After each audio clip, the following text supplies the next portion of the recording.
Exato. Mas infelizmente, irmão Roger, hoje em dia estamos presenciando a maior crise espiritual e a maior crise no ensino da palavra de Deus. Hoje estamos vendo igrejas preocupadas em promoverem os seus ministérios, em promoverem os seus cantores, as suas bandas, a sua realidade local. Não é errado, não estou falando que seja errado, mas estão fazendo isso como prioridade.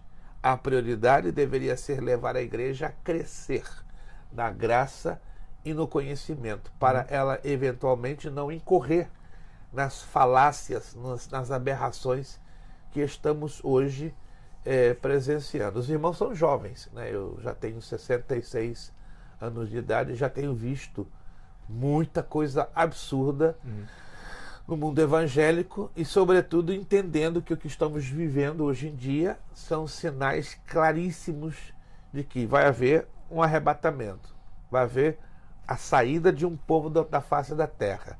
O planeta vai ser mergulhado num período negro de densas trevas, chamado Grande Tribulação. Satanás vai se levantar com uma fúria nunca antes vista, usando 2 homens debaixo da sua autoridade e do seu poder.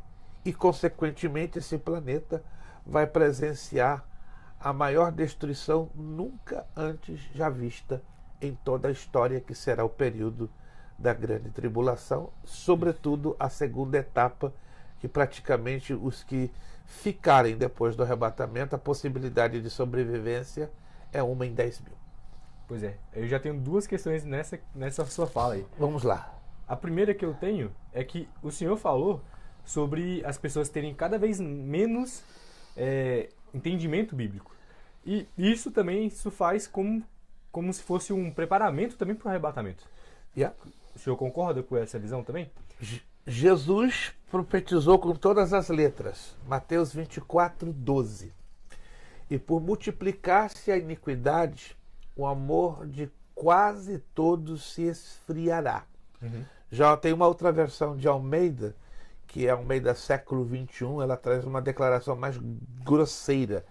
E por multiplicar-se a iniquidade, o amor de todos, obrigado, o amor de todos se esfriará, ou de todos se esfriará. E isso nós estamos presenciando de uma maneira agressiva, de uma maneira definitivamente clara, e quanto mais o processo profético se avança, vemos 2 coisas bem claras e bem definidas. Uma igreja totalmente indiferente, adormecida. Sim. E uma igreja que representa a minoria despertada, buscando a presença de Deus. Alguns interpretam como a parábola das 10 virgens. Eu dou uma interpretação tanto parcial, porque ali nós vemos 5 virgens prudentes e 5 virgens nécias. Sim. E aí a maioria dos pregadores utilizam que esse 5 seria 50% esperando e 50% não esperando.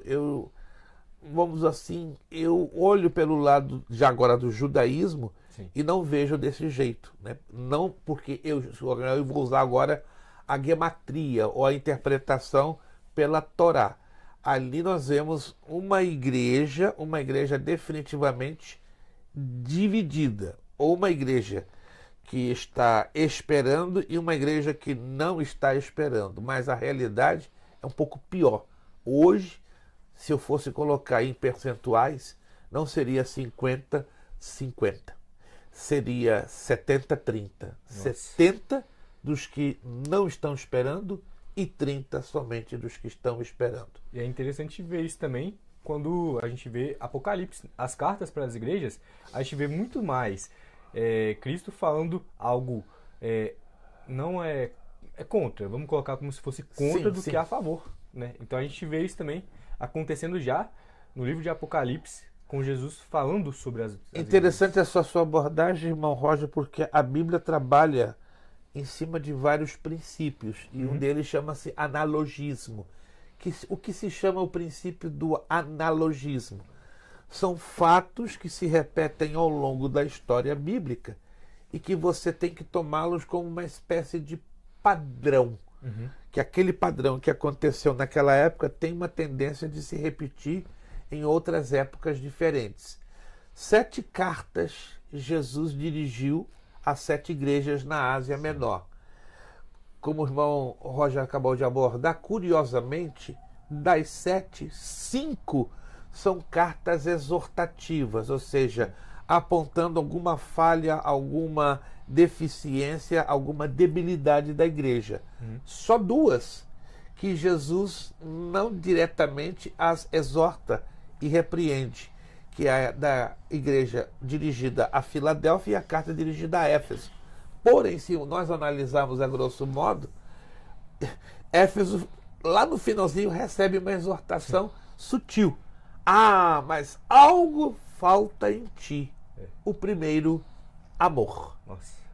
Veja só, elogiou Éfeso, colocou Éfeso lá em cima, mas no que termina, né? Alguém que estava, quem sabe, lendo a carta, poxa, Jesus está levantando a nossa bola. Essa é boa, quero ir pra lá. Está levantando a nossa bola. Mas ele lá no finalzinho, mas te falta algo. Falta algo. O primeiro, Nossa. amor.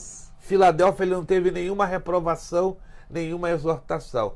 Já as demais, todas reprovadas, exortadas. Isso, então, vamos tomar isso como um analogismo. Isto é um padrão que deve ser considerado em observarmos o comportamento da igreja. E isto, é claro, o escatologista Tim LaHaye, você pesquisa aí quem é Tim LaHaye, é um dos maiores escatologistas vivos hoje, e o pastor americano também, John Hagee. Eu os conheço pessoalmente, troco particularmente ideias com eles de 1 a 2 vezes por ano, visito a eles nas suas igrejas, são igrejas americanas enormes aqui nos Estados Unidos, e eles são de comum acordo que o arrebatamento da igreja vai contar com um número menor que possamos imaginar. O planeta Terra hoje é constado de 8 bilhões 780 milhões de habitantes. Colocar números é muito complicado, é impossível. Sim. Mas existe um texto que está em Mateus 22:14. Muitos são chamados, mas poucos os escolhidos. Você interpreta esse texto através de 2 meios. Pela exegese, a tradução original diz: muitíssimos são os chamados, mas pouquíssimos serão os resgatados. Essa é a tradução literal. Quando você usa a gematria, você descobre um número. E até hoje os escatologistas não entendem por que esse número está dentro das letras gregas desse versículo. E o somatório desses números, 2 bilhões. E aí? O que significa este número? Outros escatologistas se arriscam a dizer: será este o número dos arrebatados? Eu já não coloco essa afirmação, porque na escatologia você tem que ter o cuidado de fazer afirmações, deduções, especulações e conjecturas. Quando eu faço uma afirmação, eu faço com segurança dentro do texto e dentro das leis da hermenêutica e da exegese. Quando eu não tenho essa segurança, no máximo que eu chego é a dedução e uma cuidadosa especulação. Sim. E mesmo assim eu deixo bem claro, isso aqui é uma especulação, Uma ideia isso minha. aqui é uma dedução, mas nunca, jamais eu parto para uma afirmação. Então, nessa parte, eu vou especular. Poderia ser o número dos arrebatados? Poderia. E se for? É um número muito pequeno, comparado a 8 bilhões e 780 milhões. Fora o que já teve. Fora o que já teve. E mais complicado fica que na segunda parte da tribulação vai ser o derramamento das 7 taças da ira de Deus. Quando você estuda o capítulo 7 ao capítulo 10 do Apocalipse, você vai descobrir algo interessante. A linguagem do Apocalipse não é como hoje conhecemos, que é a linguagem em percentuais, 10%, 25%, 50%, não. Se usa em partes.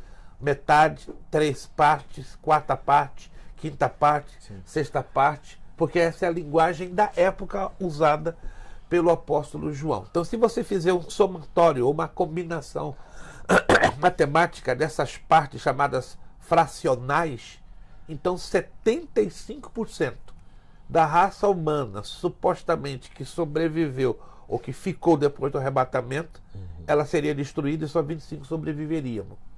Se for assim, então serão menos de 500 milhões de pessoas que poderiam estar sobrevivendo à tribulação ou à grande tribulação.